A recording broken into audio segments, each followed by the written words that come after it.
a rush delivery of your Ray Stevens classic comedy video, use your credit card and call 1-800-257-1257. That's 1-800-257-1257. Or send $19.95 plus $4.50 shipping to Ray Stevens, P.O. Box 8250, Atlanta, Georgia 30306.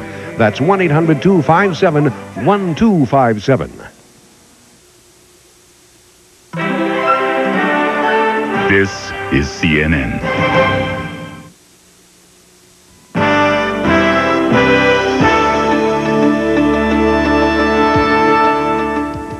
To our viewers around the world, good evening from London. I'm Jim Clancy, sitting in for Hillary Bowker.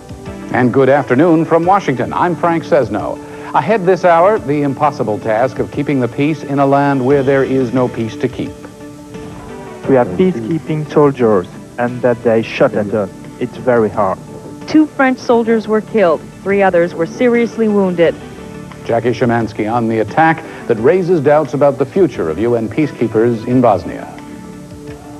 Also ahead, another mass protest in another South African homeland.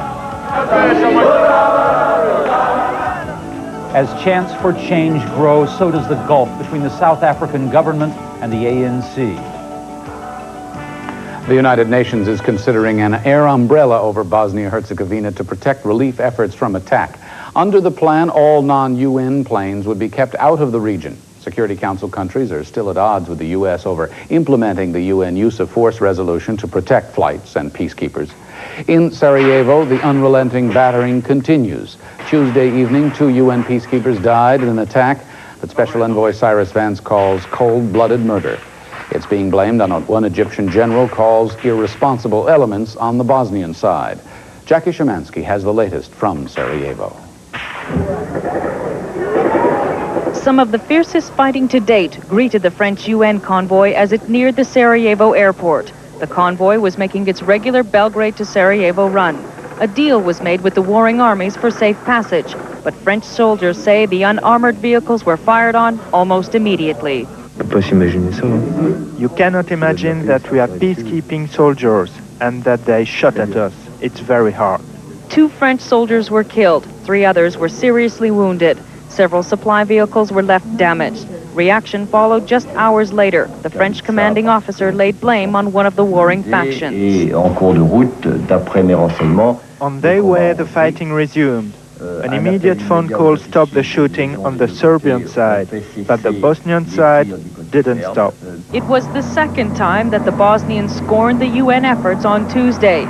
Attempts were made for the largest prisoner exchange since the beginning of the war, over 1,000 people.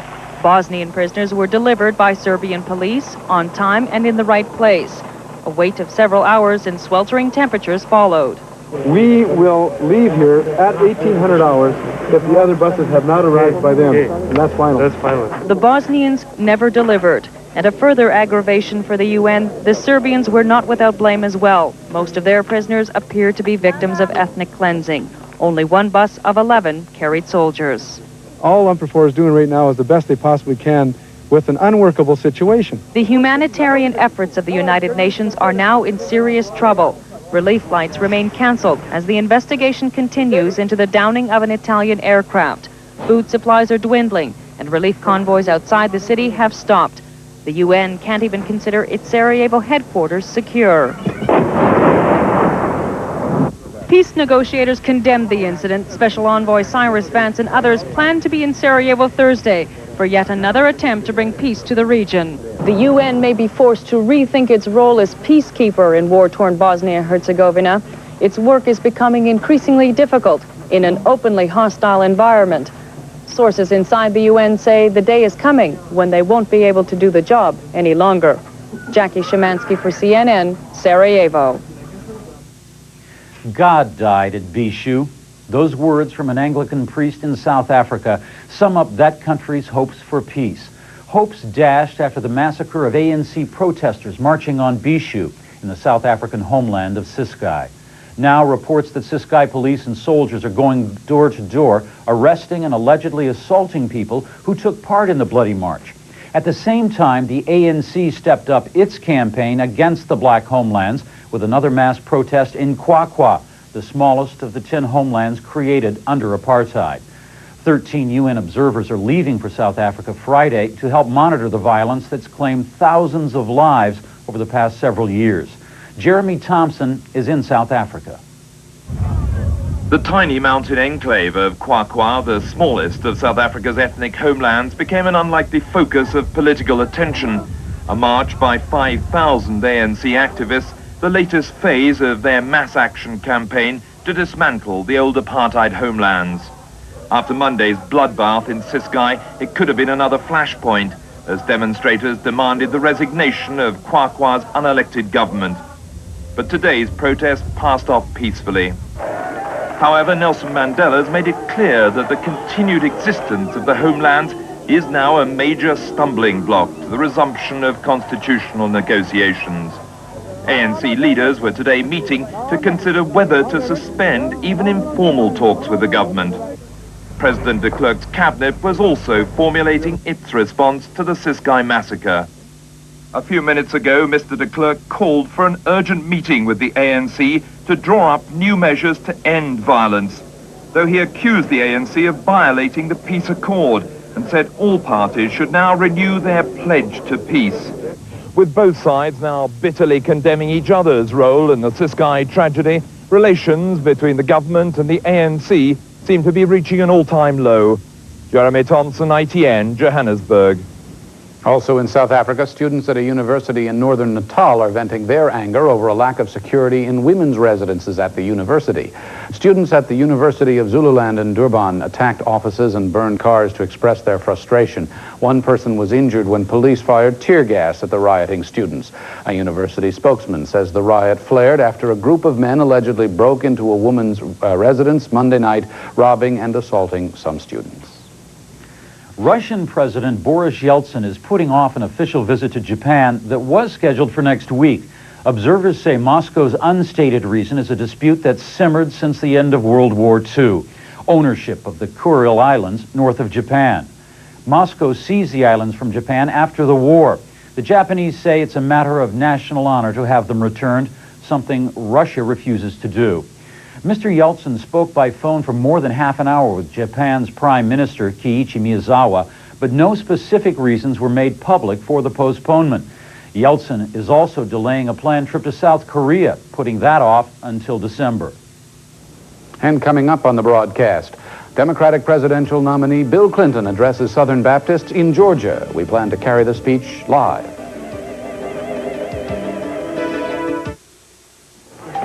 I was seeing my parents off, and I realized... Dad, what do you got in here? Gardening equipment? They've planned their retirement for a long time. Common sense says the time to plan for your future is today. One day, it's going to be our turn. And Fidelity Investments, America's largest mutual fund company, can help you begin.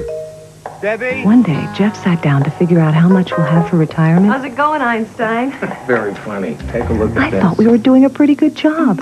At this rate, we'll never retire. Over 2 million Americans trust their retirement savings to Fidelity with choices like Magellan Fund. Magellan's approach to stock investing has made it the #1 performing mutual fund for the past 15-year period. So call Fidelity now for this free booklet, a common sense guide to planning for retirement. You'll also receive everything you need to take your first step. Call 1-800-525-7700. Fidelity Investments. Common sense. Uncommon results. Now that the Cold War's over, it's time to invest at home. Invest in medicine.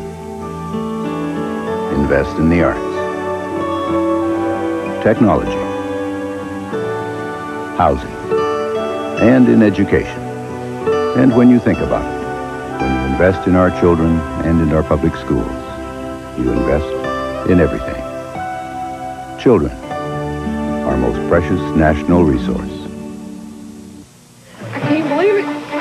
Can you believe it? I can't believe it! Next month, this could be you, a brand new millionaire in the Publishers Clearinghouse sweepstakes. It's coming soon. Watch for it and send it in. I just can't comprehend that I've done it. On CNN Today, actress-author Suzanne Summers talks about Wednesday's Child on Showbiz Today. Then on The World Today, why speedwalkers are getting an extra spring in their step. All today on CNN.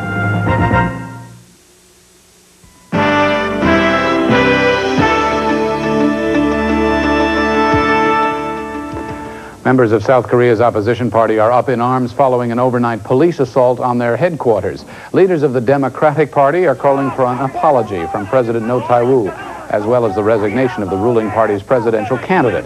Some 500 police took part in the raid. A Democratic Party leader who'd complained of illegal campaigning in the general elections was arrested.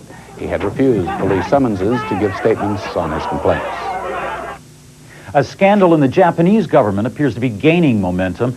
News reports in Tokyo say prosecutors may bring charges against the former vice president of the ruling party.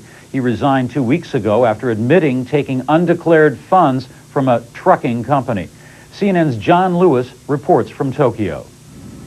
The scandal revolves around tens of millions of dollars in alleged illegal political donations made to ranking members of Japan's ruling Liberal Democratic Party by a major trucking firm here, Sagawa Express. Tuesday, 17 members of Prime Minister Kiichi Miyazawa's 20-member cabinet denied they had taken any illegal funds. 3 who did not issue a denial were out of the country. The scandal, however, has claimed 2 major political scalps within the past 2 weeks. On August 27th, LDP Vice President and behind-the-scenes power Shin Kanemaru resigned his post after admitting receiving some $4 million from the trucking company. Local reports say that prosecutors here may soon bring charges against Kanemaru. They are also reportedly considering action against LDP member Kiyoshi Kaneko, who resigned as governor of Niigata Prefecture last week. 2 former prime ministers, Noboru Takeshita and Yasuhiro Nakasone, have also been named in press reports as having taken funds from the company. Opposition parliamentarians have also had their names linked with the snowballing scandal. What all of this could mean to the Miyazawa government is still an open question. But if the revelations continue, and if important LDP names continue to surface, the trucking scandal could run the Miyazawa government right off the road. John Lewis, CNN, Tokyo. Eason Jordan, CNN Vice President of International News, has spent the last few days in Iraq. Included in that visit, a trip to the no-fly zone, the area in southern Iraq that the Allies have declared off-limits to Iraqi aircraft. Eason Jordan joins us now on the telephone from Baghdad. Eason, what was your trip to the marshes like? Well, it was quite interesting, Frank. That was today following a meeting with government officials yesterday. What we're hearing in the South is similar to what we're hearing here in Baghdad, and that is the government officials very much want to avoid a military confrontation with the Allied forces. But the Iraqi government officials say if they're attacked, they'll fight back with all the weapons at their disposal. In our drive to the South, it was obvious that anti-aircraft guns and tanks there are manned and apparently at the ready for defensive action. Those guns will remain silent, however. Officials say as long as there is no Allied attack, Allied gunners are told that they will not fire unless they come under Allied bombing. Iraqi officials told us they have instructed their Air Force not to fly south of the 32nd parallel until further notice. The governor of Basra told me last night that Allied aircraft on 3 occasions have broken the sound barrier over the city of Basra, causing sonic booms that have frightened and angered local residents. Shiite Marsh Arabs this morning told me that as many as 4 Allied planes a day are overflying their villages, with some planes flying at very low altitudes. On an Iraqi government-escorted tour of the South, there was no sign of the burning of the marshes reported by the Pentagon, and we saw no sign of planes in the skies today or yesterday in southern Iraq. A government official said the Iraqi military has no forces in the marshes whatsoever. The Marsh Arabs I met today said they backed Saddam Hussein and very much wanted an end to the Allied no-fly zone. When asked what they'd do if they captured Allied airmen who bailed out of planes due to mechanical failure, the villagers said they'd treat the airmen politely and turn them over to the government. But the villagers said they'd kill any airmen they captured who bombed their country. Frank? Eason, you say there would be return fire if fired upon. Have Iraqi officials told you how they would react to any U.S. attack that might take place south of the 32nd parallel? Well, they'll say they'll use all the weapons at their disposal, and clearly after a 2-day tour of the South, they do have a number of weapons in the area at their disposal. The Iraqi officials have, however, made quite clear that any counterattack, any defensive action would be confined to Iraqi territory and would not extend to Kuwait, Saudi Arabia, or Israel. Do Iraqi officials in any measure acknowledge that there is a Shiite rebellion, or at least unhappiness, extreme unhappiness in the south of the country? Oh, the Iraqi officials say there is no Shiite rebellion. They attribute problems in the marshes and elsewhere in southern Iraq to army deserters, and clearly there are some army deserters in the area. And they also say that there are infiltrators from Iran. They've tracked a number of these alleged infiltrations in past days and say that the problems in southern Iraq are attributable to army deserters and to infiltrators from Iran. Ethan, a question on timing. Do Iraqi officials give any indication as to how long they intend to observe this no-fly zone? Well, officially they say they're willing to wait as long as necessary. They say under no circumstances are they willing to allow the country to be partitioned, which is what they view as happening in this case. They see the northern part of the country as already having been de facto partitioned and given to the Kurds. In the south, government officials say they absolutely will not allow that to happen, but they refuse to put any kind of timeline on for how long they would be willing to wait for the no-fly zone to remain in place. They're very patient people. I think they do have an eye on the November U.S. elections, and perhaps they would rethink it at some point after that, but for now they're willing to ride it out indefinitely. Drawing again on your travels down through the south of the country, talking to the Shiites as you did, observing their mood, observing their movements and their attitudes, how would you characterize what is happening in the south of the country?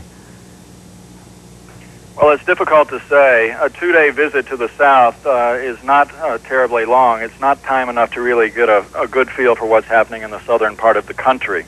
The marshes we visited today were not the interior of the marshes. We were on the outskirts of the marshes. To get really into the heart of the marshes, it requires going in on boats and spending several days in the area.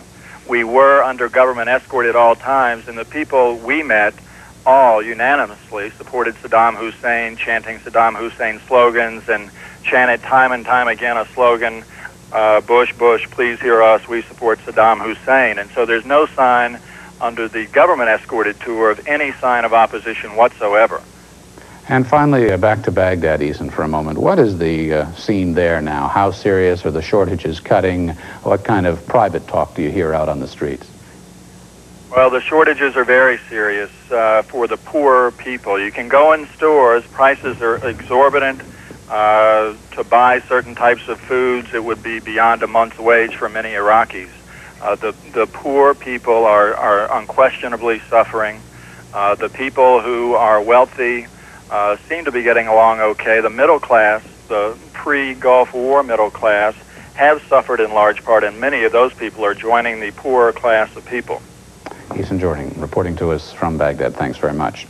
And when we return, we will bring you a live speech from Democratic presidential contender Bill Clinton. He'll be speaking in Atlanta before Southern Baptists gathered there to hear him. The International Hour will continue. My Savior.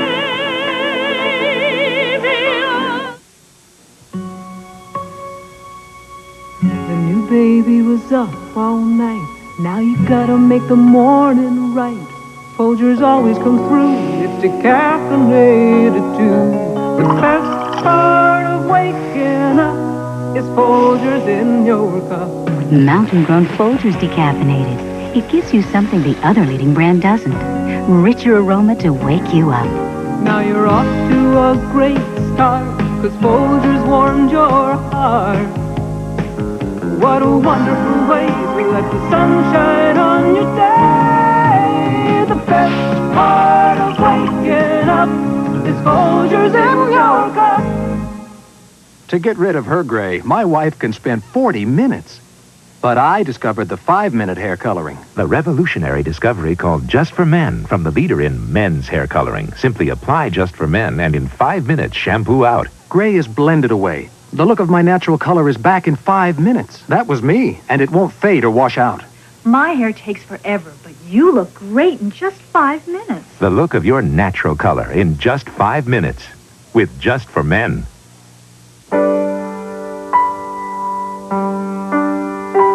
Right now, when you book a 7-day Caribbean cruise aboard Holland America Line, you'll enjoy remarkable savings. You'll visit sunny ports, dine on exquisite cuisine, take in dazzling entertainment, or do nothing at all. Come, discover a place in the Caribbean that's warmer than anywhere else. Aboard the ships of Holland America. Exercise? Here's my gym, my lunch hour, 4 minutes. Sometimes I get constipation. Only X-Lax pills give you 3 choices: regular, extra gentle, or maximum relief. X-Lax, for regular people who sometimes aren't. Changing times threaten an age-old Japanese tradition. Many younger Japanese are leaving farms their families have worked for generations. The exodus could put the Japanese rice industry in jeopardy. CNN's Eileen O'Connor has this report. The land of the rising sun. Nurtured not by the young, but by the old. Michiko was born in the Taisho era. Masako was too. They would like their grandchildren to sow these fields and keep the land as it is, and as it was for generations. My sons tell me, don't worry about the land, just leave it, says Michiko. But both of them work for companies. So it is left to the elderly to worry and care for this land. Masako knows the joys of a good harvest and the pleasure of living with nature. We have no choice, she says. The young people should do whatever they want. But that choice is worrying even the government. In some areas, land is being given away to lure the young back to the earth. Japan has always subsidized its farmers so as not to rely on outsiders for rice. But it may be that money alone will not guarantee that self-sufficiency in the future, for it is people that are needed. When I was a small child, I helped my parents plant the rice by hand, said Michiko, one by one. Now it is machinery that runs in the fields, not the children. But still, the elderly believe the tradition will not die, that the era of the Japanese rice farmer is not over yet. Eileen O'Connor, CNN, Himeji, Japan. FBI statistics report that 1 in 40 cars will be stolen this year. Will your car be next? I'm not an actor. I'm Captain Jack Cleric. This space used to have a car parked in it. The owner will be back shortly to find that his car was stolen. He could have prevented this theft had he installed the club on the steering wheel of his car. The club is a bright red, tough tempered steel bar that cannot be cut and attaches to any car's steering wheel. Once attached, it makes steering impossible. Plus, because of its high visibility, an auto thief will walk away from your car and look for an easier, unprotected target. After testing, we recommend the club for Operation Lockup. So why not do what millions of other Americans and police officers are doing? Protect your car with the club. But please beware of cheap imitations. Make sure that the anti-theft device you buy says the club on the handle. The Club, now available at most stores where auto supplies are sold. What if you could get the fiber you need for regularity in a crisp, delicious wafer? Well, now you can. Metamucil wafers. All the effectiveness of Metamucil, and it tastes like a cookie. Metamucil wafers. The Murine Earwax Removal System has drops that safely loosen hardened wax when used as directed, plus an ear washer to gently flush wax away. Murine, the complete medically approved system to safely remove earwax. Tonight, Vice Presidential candidate Al Gore on the campaign trail with your phone calls. Tonight on Larry King Live, 9 Eastern on CNN.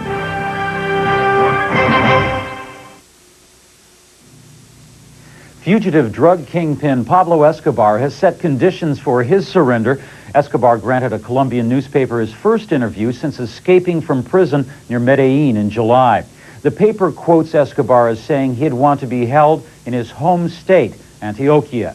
He also warns that U.S. citizens could be kidnapped if Washington tries to take him into custody.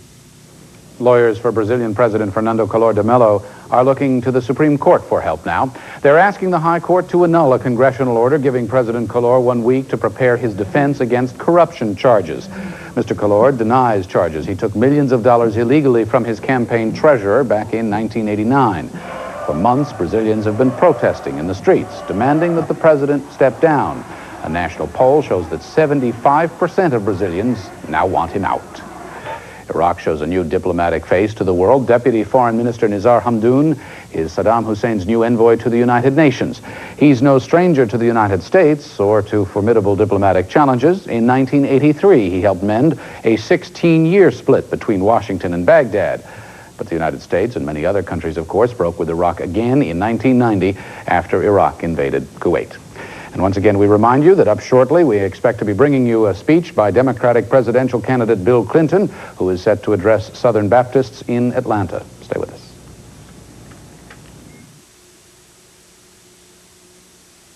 International Hour continues, followed by Early Prime after this local commercial break. Next on CNN. Money's always been tight. Jenny managed well with what we had. I couldn't even afford a diamond when we got married. She said she didn't mind. Had some pretty rough times. I never would have made it without her. I just wanted to remind her. This year, tell her you'd marry her all over again. The Diamond Anniversary Band. It's back. Ford factory authorized clearance has returned. Now is your chance to make your best deal of the year on a new Ford car or truck. Until September 20th, you can save hundreds, even thousands, on 5 of the top 10 selling vehicles in America. Ford Taurus, Explorer, Ranger, Escort, and F-Series pickups. Every car and truck is clearance price to move. Hurry in, because on September 20th, the best deals of the year are gone. Don't miss it. See your Ford dealer today. This is CNN.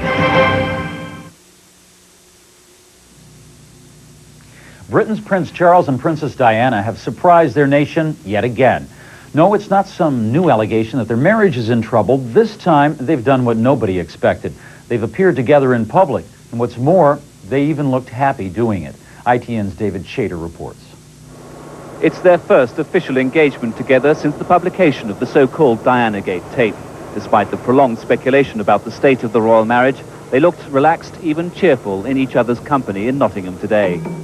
Among a series of engagements, the princess went to a day nursery, spending most of her time deep in conversation with one of the young pupils. The Prince of Wales undertook a separate programme, but in the coming weeks a whole series of official engagements are planned where they'll appear together. It's the beginning of what royal watchers are calling a public relations exercise by the palace. On the part of the palace, yes. Well, quite clearly a PR exercise. I mean, they're coming back to the hospital. They know they've been here lots and lots of times. There's no particular reason to visit this hospital, but it's a good place to do it, and it suits them both. But it's a PR exercise. It's the media that's causing the problems and the reporters. Leave them alone. Well, they've got problems like everybody else, but I think it's time everybody left them alone. Let them sort it out. They put on a brave face. The thing is, if married couples have an argument, the best thing to do, shove them off in a room on their own and let them sort it out. Not everybody else trying to do it for them. After an ultimatum from the royal family, ITN understands that there's now no question of a divorce or separation for the Princess of Wales. David Chater, ITN, in Nottingham. And now we're going to take you directly to Atlanta, Georgia, where Democratic presidential candidate Bill Clinton is preparing to address an assemblage of Southern Baptists in the Georgia Dome. Thank you. Thank you.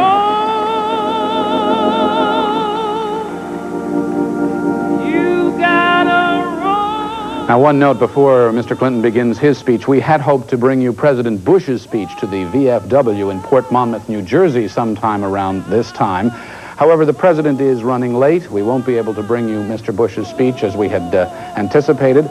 But please make a note that we will be bringing you Mr. Bush's speech to the Detroit Economic Club at approximately noon Eastern Time tomorrow. That speech by the president, billed by his advisors, is a major economic address to lay out exactly what he stands for and what he envisions past Election Day as far as his standing. We're led to believe these are not new economic proposals he'll be making, but rather his standing economic proposals are concerned. Right now, Bill Clinton listens to the choir at the Southern Baptist Convention in Atlanta.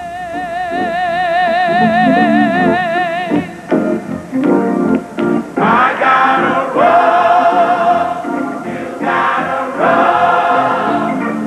of our children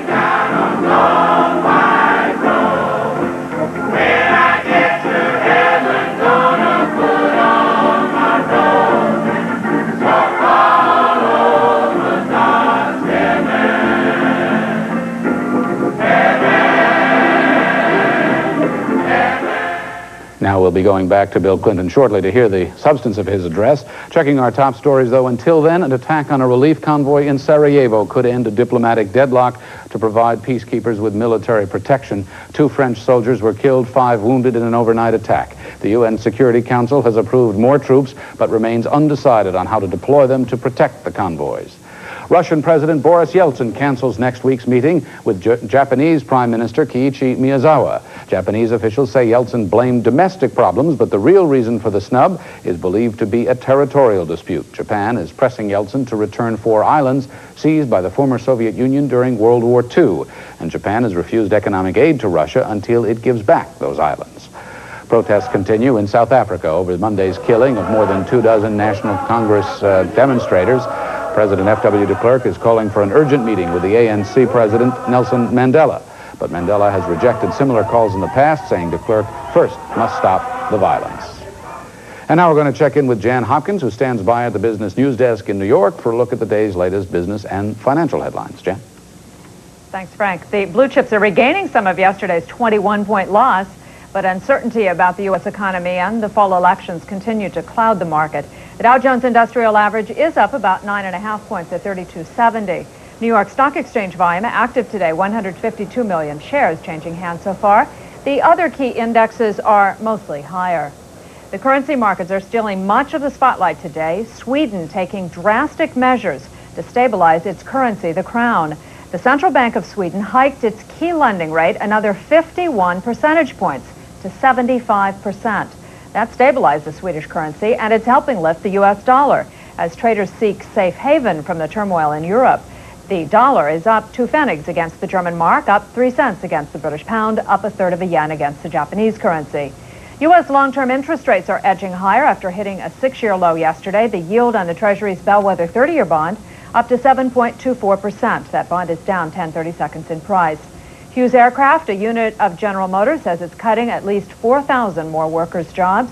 The company will also relocate 2,000 workers to consolidate its missile division. The cut comes on top of 9,000 layoffs announced in June. GMH stock is up 1/8 at 23 5/8. A mixed day for world stock markets in London. Disappointing corporate results dragged stocks lower. The Financial Times 100 index losing more than 10 points to close at 2327. In Tokyo, stocks surged more than 3%, snapping a 2-session losing streak.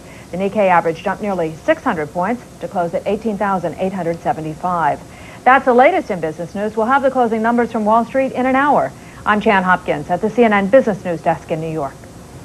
Thanks, Jan. And now we will go back to Atlanta and back to Bill Clinton, who has finally begun speaking to the Southern Baptists gathered there. Stirring introduction. I thank Dr. Jemison for inviting me here, and I'm glad to see him again.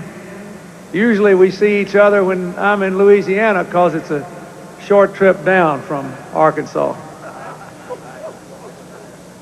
I'm glad to be here with all your general officers and with Reverend Jesse Jackson and with all the rest of you.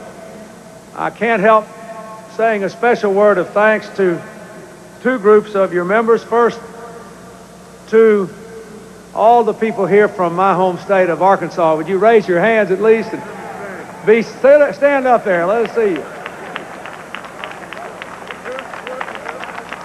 We're well represented in this crowd here. I want to thank Reverend P.J. James and Reverend O.C. Jones and all the others from my state who've been so good to me for so many years.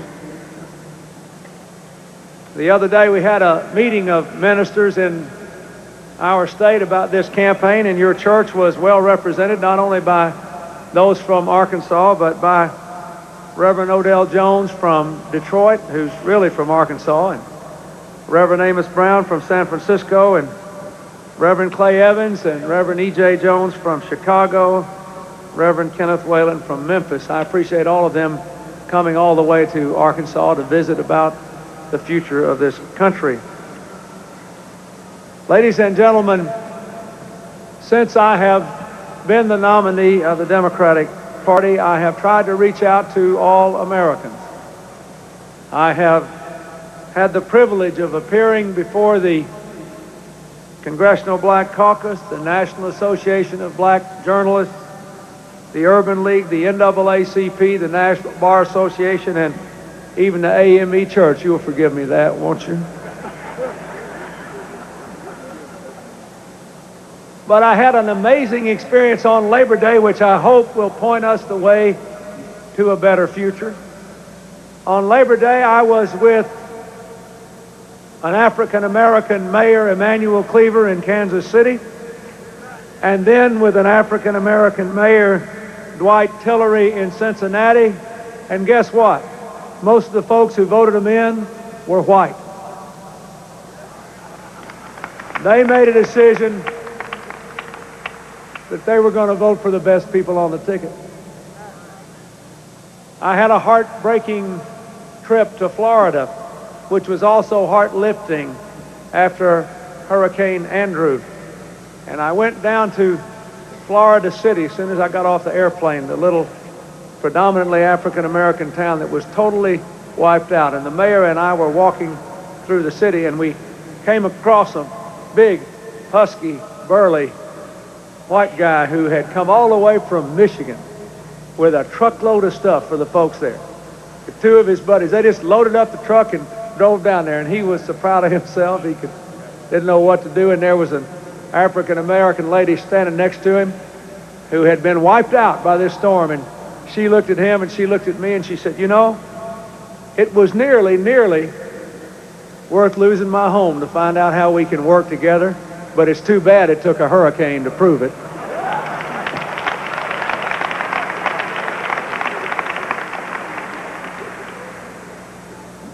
Today I was in Clayton County, Georgia, and I thought again of something Reverend Jackson used to say. I went to a real welfare reform project today called PEACH, which is a good name if you're in Georgia. And it stands for a whole bunch of good things that basically say we're going to take people on welfare and give them education and training and help them support their children and give them the capacity to move to work, and then they will. And in Clayton County, Georgia, 70% of the people on welfare are white.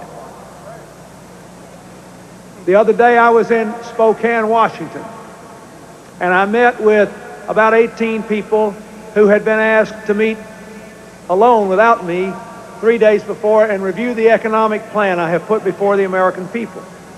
These people came from 5 different racial and ethnic groups.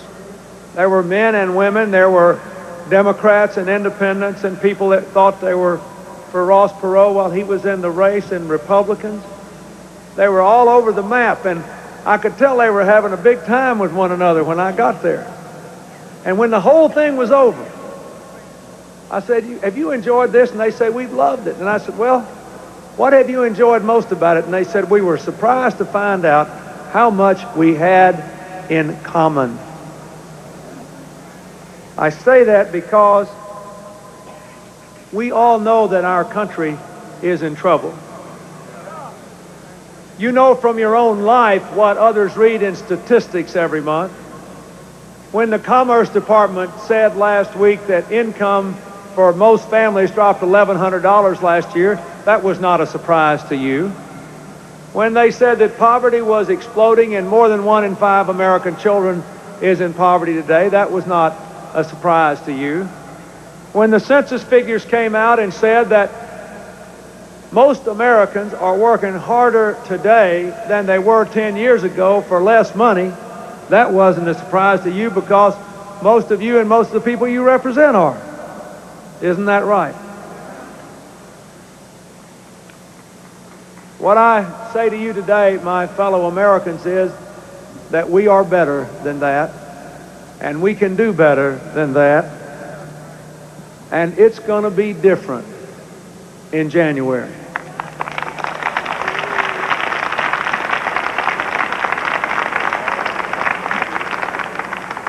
For we have an opportunity not only to win a campaign, but to change this country. Right. Not just to get a few more votes than our opponents, but to do more to change the lives of the American people. To summon the American people to a new call of opportunity and responsibility and genuine community. And I believe the American people are aching for it. I think most people have got this deal figured out, this trickle-down economics. I was in Harry Truman's hometown on Labor Day, and it came a big rain, and there were thousands of people there, and I said, folks, if you will stand in this rain, I will. We've been having trickle-down for 12 years. Surely we can have it for 12 more minutes.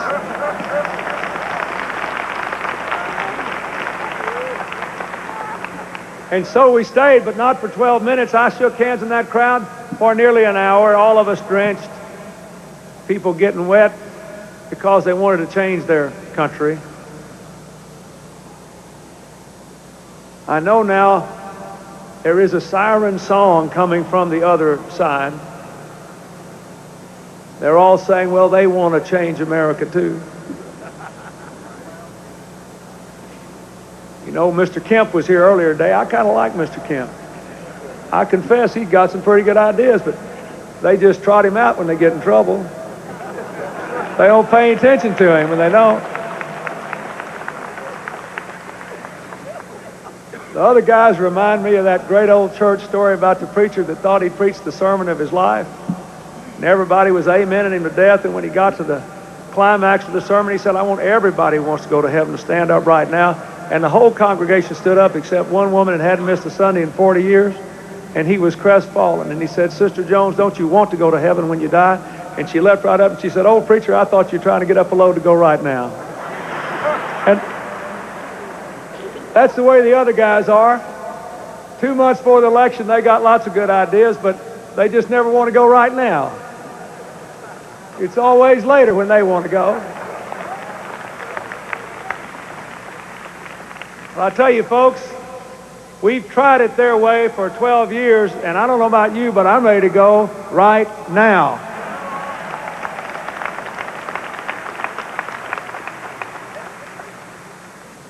We need a new direction in this country, and I would say we need 3 things.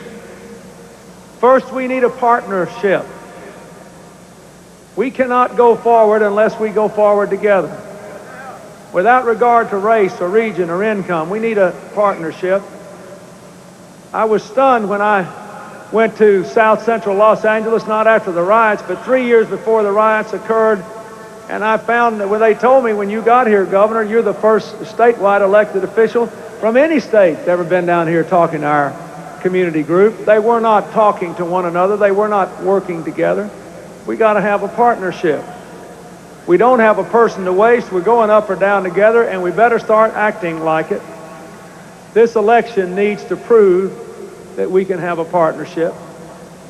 All these fine people from my state that say I'm from Arkansas ask me about my governor. Ask them about our partnership. I would not be standing here today if it weren't for the support of the African American citizens in my state. I wouldn't be here. I wouldn't have been reelected governor in 1982. But after the election was over, that's when the partnership began. And you remember this, after the election is over, that's when our real partnership must begin, because we have so much to do, so many hills to climb, so many rivers to cross, so many obstacles to confront, and such a clear course we must pursue. It's going to take all of us working in the right direction and being a part of it. Nobody's smart enough to have all the answers, but if we all feel like we're on the same train going in the same direction, we will believe we are making it better, and then we will. So the partnership that I seek with you is not one for elections and votes. It's one that will go way, way beyond that. Ask the folks from my state about that. Second thing I want to say is we need a plan. And we need a plan not just for the election season, but one that dominates our every waking minute after the election is over. Not just something to say, to make into a television ad or a pretty speech, but something that guides the energies and the directions of every member of the cabinet, every member of the White House staff, every agency director out there in every state, people reaching out to the church, reaching out to the community leaders, reaching out to the business leaders, reaching out to the educators and saying, this is where we are going. And it can't be trickled down. We tried that for 12 years. When we started on the trickle-down enterprise, which basically says lower taxes on the wealthiest Americans and get out of the way, and they will do all the rest for us. We started that in 1980 when we had the highest wages in the world. We're down to 13th and dropping. You know, the census says that a big increase in the number of working poor. People working for a living and still poor. You know that wages are going down even as people work harder. There's a sign on our little bus trip. There was a guy with a sign in the crowd the other night said, I'm not tired and I'm sure not lazy, I'm just bushed.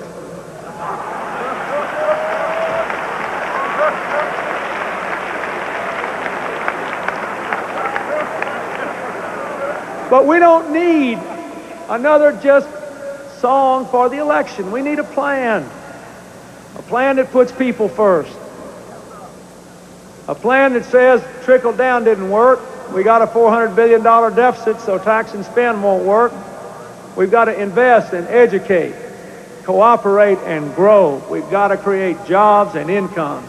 You think about it, if in every community that you represent, if people had jobs and if their jobs led to growing incomes, and if the free enterprise system reached into the inner cities and into the poor rural areas so that everybody had a chance to borrow money to go into business, we would have far fewer problems than we now have. And so I have put before the American people a plan I call putting people first. It says, let's invest more money to create jobs here at home. It says, we don't mind people making money. I want to make a lot of millionaires during my term as president. But I've got this crazy idea. I'd like for them to make it the old-fashioned way by putting the rest of America back to work. Not by cutting deals or moving jobs, but by putting America back to work. I want to take all this money by which we've been cutting defense and spend every dollar of it to put it back into the American economy to create jobs for the 21st century in transportation and communications and environmental cleanup and putting the people to work where the work is to be done in the cities and in the rural areas all across this country, creating jobs where the work is to be done for our people. I want to have a program which includes, for the first time in a dozen years, a real effort to get serious about providing affordable housing for Americans and putting people to work. I want to begin by looking at this vast inventory of government housing that is now in the possession of the government, all boarded up, not doing anybody any good. You got people sleeping on the streets and boarded up housing in the same block in the United States. We ought to turn some of that housing over to cities, to community organizations, and to churches who are willing to participate in rehabilitating the housing and making it available as affordable housing for the homeless, for the elderly, for the people in need. What good is that housing doing? All boarded up. And you could put people to work fixing it up.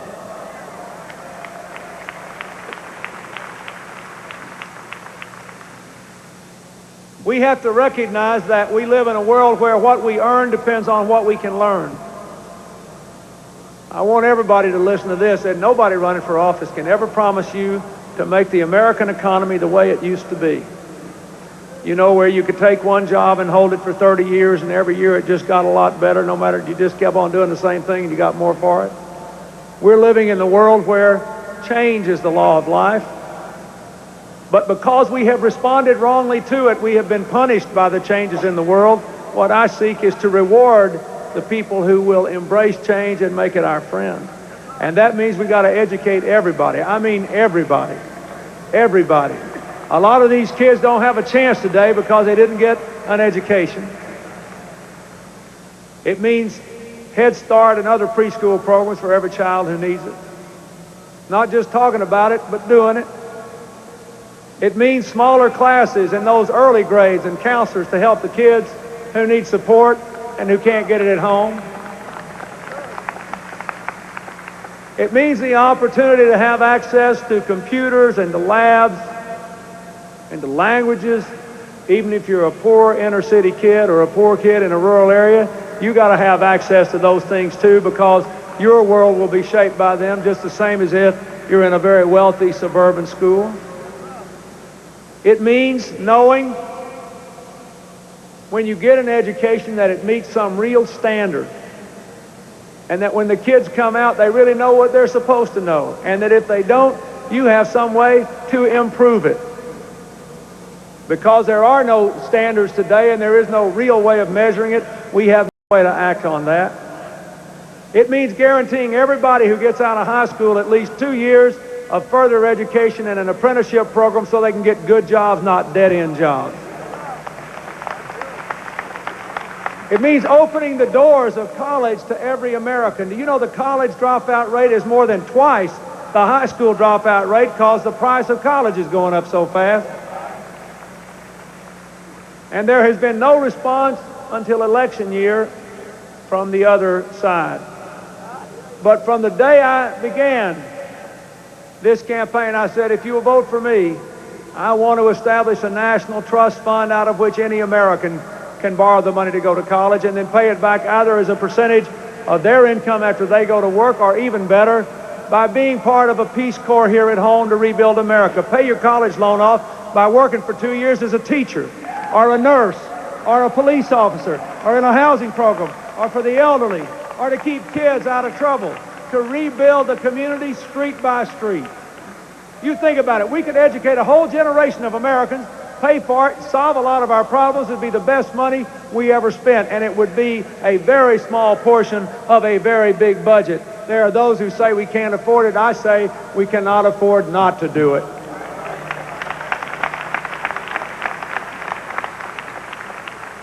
And finally, let me say that we cannot do these things, and your government cannot take these initiatives unless at last,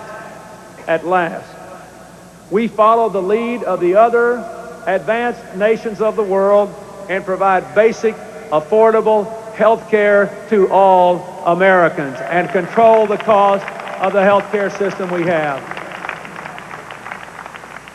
80% of all the strikes in America are over health care benefits now, not over wages. Every year, more small businesses go broke trying to pay for health care, and others stop covering their people, leaving them full of anxiety, subject to pain, and when they do get sick, they get care anyway, and the cost gets passed on to the rest of us. Every year, the government's budgets all over America face bankruptcy because of the rising cost of health care, and we are spending 30% more of our income than anybody else and getting less for it because we're spending more on insurance, on regulation, on paperwork, on drugs, on unnecessary equipment, on procedures that don't have to be done, and because we don't provide what we need more of, which is basic, primary, and preventive health care for people in the inner cities and in rural areas in this country. We have too much of some things and too little of others, so we spend more and we get sicker. And none of this will change unless you vote to change the presidency. We will never get a national health care strategy without a new administration in Washington.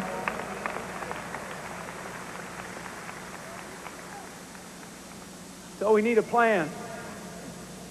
And the third thing we need is a passion for progress and for community. We need an America that stands up for human rights and independence here at home and around the world, in South Africa, in Haiti, in Somalia, as well as in Bosnia and the former Soviet Union and in Latin America, all over the world. The end of the Cold War gives us the freedom to stand up for our values, and we ought to do it here at home and around the world. We got to have a passion for progress. People got to believe that tomorrow will be better than today if they work hard and play by the rules. And to do it, we got to have a passion for our national community. The notion that we are going up or down together. I urge you to think on these things and to realize that in the next 55 days, the character and the vision and the will of the American people will be severely tested.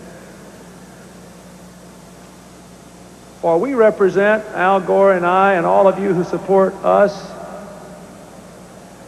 the future, a change, a difference, a chance to get America going again and bring America back again.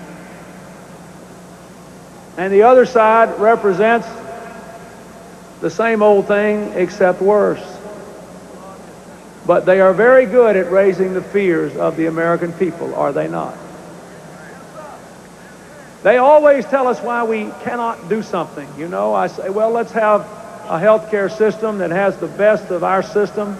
Choose your doctor and keep the private healthcare system and keep what's good about it, but let's save money. The Germans do it. They say we can't. And if you try, you'll mess it up worse. I say, don't you think you ought to be able to get a little time off when there's a baby born or a sick parent without losing your job? 72, not just the richest country, 72 nations in the world give that right to their workers, including all of our major competitors. The other side says, oh, we can't do that. They're the we-can't side, and we're the we-can side. They're going to say from now till November 3rd, things could be worse, and we're going to say things can get better. They're going to say everything in the wide world to say why you shouldn't support change. But let me tell you this. You think of it now. We are here in Atlanta. Martin Luther King's home, the home of the heart and soul of the civil rights movement, the home of a great mayor and friend of mine who should be in our prayers because he is recuperating from open heart surgery. You think about it. Where would we be today if in the great crises of American history people have said, we don't have the courage to change, might get worse? Think about it. That's what they tried to tell George Washington when he said, we got to get this country together. We can't be just 13 states running around here all over the place doing our own thing, printing our own money, having our own armies. We'll never amount to anything. We got to get this country together. The other side said, hey, it could get worse. Don't do it. It could get worse. Abraham Lincoln said, we can't let this union be torn apart. Then he issued the Emancipation Proclamation and said, I don't care if the Constitution did recognize slavery. It was wrong. It was inconsistent with the basic value that all men are created equal. The other side said, oh, things could get worse. Franklin Roosevelt running against Herbert Hoover. Roosevelt says the only thing we have to fear is fear itself. He's chained to a wheelchair, lifting up the country in the depth of the Depression. The other side said things could get worse. Harry Truman running against Tom Dewey, a man for whom Mr. and Mrs. Bush cast their first vote.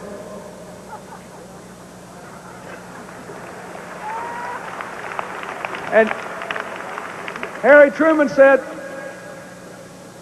the war's over. We got to lead the world to a new era of freedom. We got to stand up to communism. We got to build a middle class here at home with the Veterans Administration and the Farmers Home Administration. And we got to put people in their houses and give them a chance to get educated. And we integrated the military, and everybody ought to have a right to health care. That's what Harry Truman said over 40 years ago. And old Tom Dewey said things could get worse.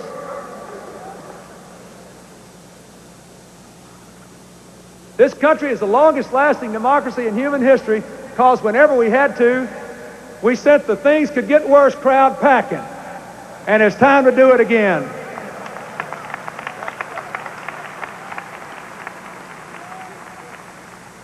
In a race of hope against fear, of change against the same old ways, of grabbing for the future instead of clinging to the past, sometimes the most conservative thing you can do is to change, because the only way you can preserve and conserve what you care most about is to reach out to the realities before you.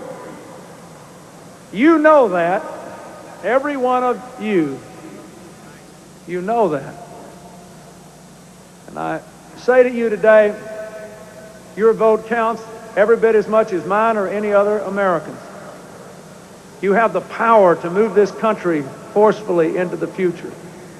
You have the power to break the deadlock, the divisions, the gridlock in Washington between the Republicans and the Democrats, the gridlock imposed by the special interests, the gridlock dividing people by race and income and region. You can break them. But your numbers must be heard. I want to say here publicly what I have already said privately to Reverend Jackson, which is I am grateful to him for being willing to lead a great national effort to register many, many, many more voters in the next few days on behalf of the national campaign of the Democrats. No one could do it as he will. But he must find a willing ear and some strong backs and strong hands. Just remember, folks, you're fighting in the greatest tradition of America, the we can crowd against the we can't crowd. For all of our flaws and imperfections, this has been the greatest country in human history and the longest lasting democracy, because every time we were challenged, we said we can. Because every time our existence, our character, and our values were threatened by what we were doing, we had the courage to change. From Washington to Lincoln, to Roosevelt, to Martin Luther King, every time, every step along the way, this country somehow found a God-given grace and strength to change. You know, at this Baptist convention, I just have to say one more thing. Our adversaries said that there was something wrong with the Democrats because our platform didn't have G-O-D in it. Well, I got to reading it. I don't think my Constitution has G-O-D in it, but I sure like it. And we Baptists were forged in the conviction that church and state should be separated, but that we should never take God out of our hearts. And so I tell you, they'll try to wear us down. You know what they'll do. The "this can be worse" crowd, it could be worse. They'll try to wear us down. And we must not grow weary. We must not grow weary. We know we will reap if we don't lose heart. And we know if we have God in our hearts and we're faithful to our legacy as Americans. We think about the future we want for our children and grandchildren.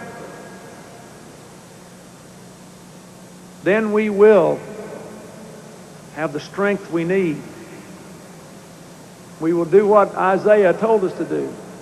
Mount up with wings as eagles. Run and not grow weary. Walk and not get tired. And win on November 3rd. Thank you, and God bless you all.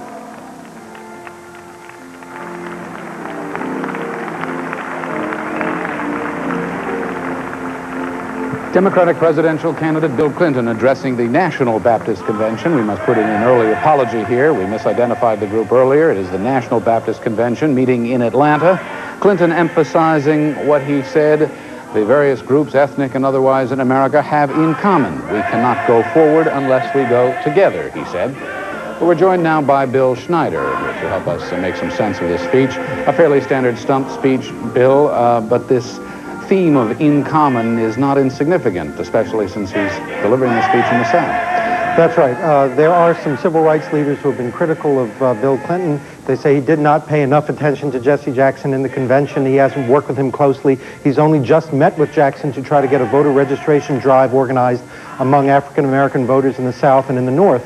And you see here a strategy that's gone throughout the Clinton campaign. He isn't targeting any particular ethnic groups or minority groups, and that's why some urban voters and mayors and African-American leaders say he's not paying attention to them. Instead, he's talking about the American people and what they have in common. He referred in his speech that we need a partnership. We have to go forward together. We're all being hurt, he said, by President Bush's policies.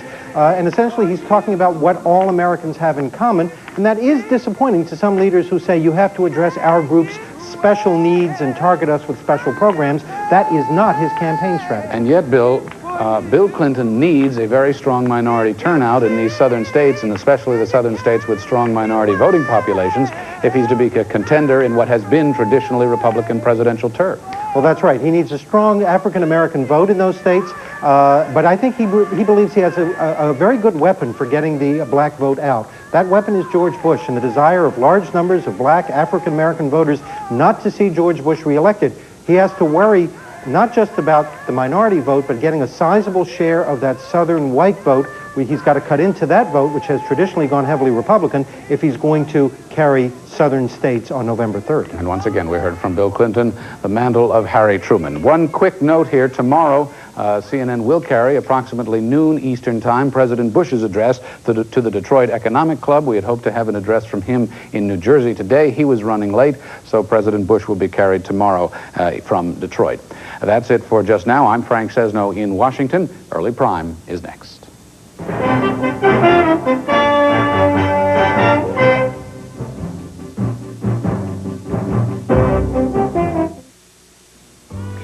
Vittorio! Ciao! You may not be aware that bubble Italian bread shell is made with fresh mozzarella and Parmesan cheeses, garlic and imported olive oil. Oh, it fills my heart with joy to see you eat so well. Mamma, when you add things like chicken and fresh vegetables... More broccoli, Vittorio. You have created your own magnificent pizza in just 8 minutes, huh? Crispy outside, soft inside. Eat, mangia. Remember, only you can top Boboli. But don't eat so fast. On CNN Today, actress-author Suzanne Summers talks about Wednesday's Child on Showbiz Today. Then, on The World Today, why speedwalkers are getting an extra spring in their step. All today on CNN. I just picked up the mail and I noticed my tax refund. Compared to what I'm paying in taxes today, it's nothing. I remember when this used to mean something. I've got to find a way to keep more of what I earn. Common sense says you should keep as much of what you earn as you can. Well, at least this will pay for my phone bill. And you can earn income that's tax-free with Fidelity Investments, America's largest mutual fund company. I was on my way to my new accountant. He's in all taxable investments. Yeah, and his tax bracket. I knew I'd pay taxes on my salary, but my investment income? He's not going to like the news. So, what do we got? The good news is that we have some great ideas for next year. Next year. With Fidelity's tax-free funds, you can earn income 100% free from federal taxes, and in many states, free from state taxes as well. Plus, there's no sales charge. Call now for this free booklet, A Common Sense Guide to Tax-Free Investing. Call 1-800-328-4100. Fidelity Investments. Common sense. Uncommon results. Here's the actual winning moment of the newest Publishers Clearinghouse Billionaire. Sue King just won $1 million super prize. Are you kidding me? Your winning moment can be next if you enter our new sweepstakes fast. This is totally unreal. This just can't be happening.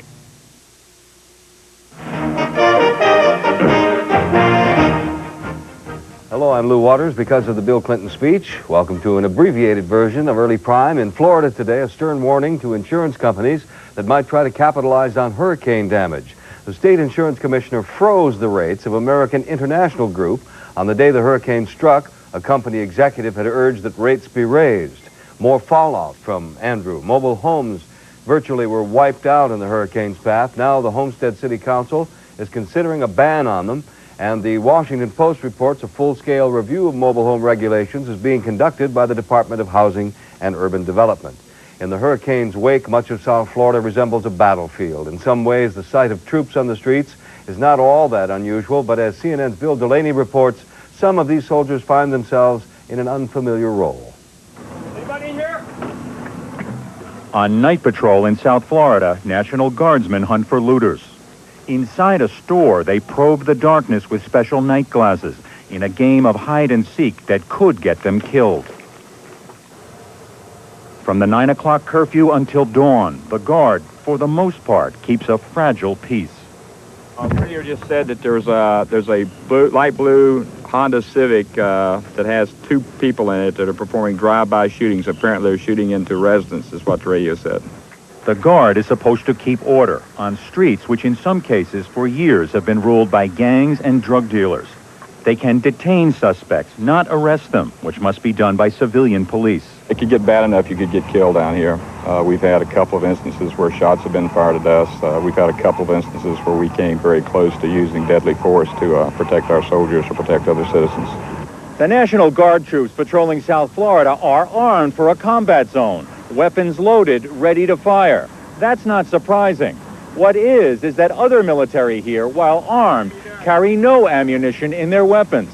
2,982nd Airborne troops are on the ground in South Florida without bullets in their guns. We're here to help Americans. We're not here to do anything else. We're not here in a combat role. We're here in a humanitarian role. By law, armed forces outside the National Guard and military police can't perform a law enforcement role without an order from the president. The 82nd, like the National Guard, is helping feed people, dispensing medical advice and supplies, and helping clean up.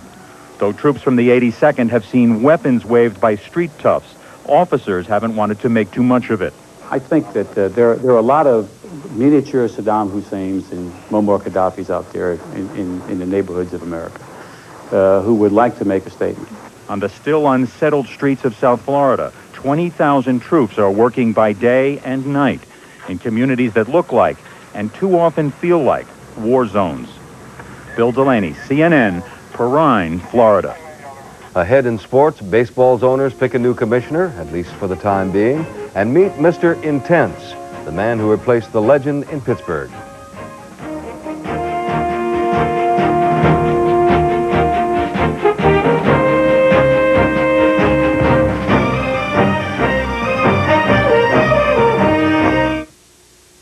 Day after day, you make those glasses of thick Metamucil disappear. Why not make them all disappear with Fibercon? Doctor-recommended Fibercon gives you the same fiber regularity in tablets. Easy to swallow tablets. Get doctor-recommended Fibercon. TNT's favorite movies, Summer Edition. This week, Danger. LeVar Burton hosts the granddaddy of all sci-fi movies, Forbidden Planet. Thursday at 10 on TNT. It's about 90s style, fashion, decor, and beauty. It's about living, your health, exercise, and medicine. It's about the world, where to go, what to see, and how to get there. It's about taste, good food, and cuisine. It's about showbiz, entertainment, and glitz. It's about everything that interests you. I'm Christy Brinkley. Join me for Living in the 90s. Premieres Monday, only on CNN.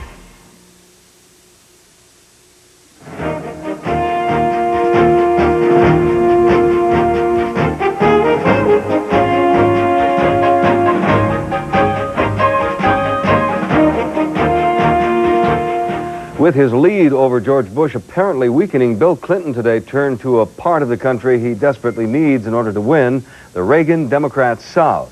Clinton spent the day campaigning in and around Atlanta. His latest appearance was before the National Baptist Convention inside Atlanta's new Dome Stadium. There, as he'd done all day long, the Democratic candidate pitched welfare reform, promising to end the vicious cycle of what he calls welfare dependency. Clinton called for a new investment in welfare recipients, one that would get them off assistance and into a job within 2 years. The census said that a big increase in the number of working poor, people working for a living and still poor. You know that wages are going down even as people work harder. There's a sign on our little bus trip. There was a guy with a sign in the crowd the other night said, "I'm not tired and I'm sure not lazy, I'm just bushed." Earlier, Clinton visited a Child and Family Services Center in the Atlanta suburb of Jonesboro. He also delivered a satellite speech to the B'nai B'rith National Convention in Washington, telling American Jews what they wanted to hear on U.S.-Israeli ties. Clinton accused the Bush administration of remaining silent in the face of intolerance at home and abroad. He promised to continue Mideast peace negotiations and called for an end to the illegal Arab boycott of Israel. Like Clinton, President Bush has been stumping in strategic states. Today, Bush is in Pennsylvania and New Jersey. Still behind in the polls, but gaining ground, the president is focusing on a different theme at each stop. In Fort Monmouth, New Jersey, Bush spoke to a rally at a VFW hall where the theme was making America's marketplace great again. He told voters Clinton's long political resume has a huge hole, no experience in the marketplace. My opponent's been in the public sector practically all his professional life. He caught the bug during his work on the McGovern campaign. and he's been at it ever since. And in fact, he's either been in public office or trying to get into public office ever since he was 27 years old. And just yesterday, Governor Clinton said, no government can ever replace the marketplace. Well, now he sounds like he respects and understands the small business purpose, but that's like a guy saying he loves to sail, but he's never been near the water. You got to understand how it works. Earlier today, Bush went back to school, to Norristown, Pennsylvania, where the high school is one of hundreds that adopted the Bush America 2000 education reform plan. Bush claimed Clinton is pandering to the education establishment. And as governor, Clinton flunked leading Arkansas's education. With his boss campaigning in two key states on this side of the country, Vice President Dan Quayle is doing his best to fill California voters with fear of Bill Clinton. He told a smaller than expected rally that under Clinton's defense budget cuts, California would lose 294,000 jobs. About 500 people showed up to this rally. Campaign aides had expected 2,000. Meantime, Southern California television viewers soon will see a promotional ad that'll make them sit up and take notice. Dan Quayle promoting the Murphy Brown Show. Everyone loves Murphy Brown. What is your favorite television program? Murphy Brown on Channel 5. Not. Well, almost everyone. Murphy Brown, weeknights at 7, starting Monday on Channel 5. Quayle did 2 versions of that ad and taped them both for free. Nancy Newman, who is celebrating her first day with CNN under those kinds of pressures, joins us once again for sports news. And once again, the big story is the Major League Baseball Commissioner's Office. Major League Baseball has a new leader today, albeit a temporary one. Milwaukee Brewers owner Bud Selig was unanimously appointed as interim commissioner by baseball's executive council today. Selig assumes the duties of commissioner for now, while the search for a permanent replacement carries on. Selig will not likely serve permanently, as none of baseball's 8 previous commissioners has been an owner. Well, how do you succeed a legend? Well, new Steelers head coach Bill Cowher has the answer. The Pittsburgh Steelers surprised more than a few when they beat the Oilers in the Astrodome on opening day Sunday. And as Vince Cellini reports, success did not come without a lot of hard work. New Steeler head coach Bill Cowher can best be described as very intense. He's very intense. Really an intense guy. I mean, real intense. Intense and under intense scrutiny. For the first time in nearly a quarter century, someone other than Pittsburgh icon Chuck Noll will serve as head coach. That someone is Cowher, a former Kansas City defensive coordinator who at age 35 is the second youngest head coach in the NFL. Well, everybody kept saying Bill Cowher, he's awfully young. And I have to say, we had the reservations. But every time I sat down with Bill, I really felt he was the guy.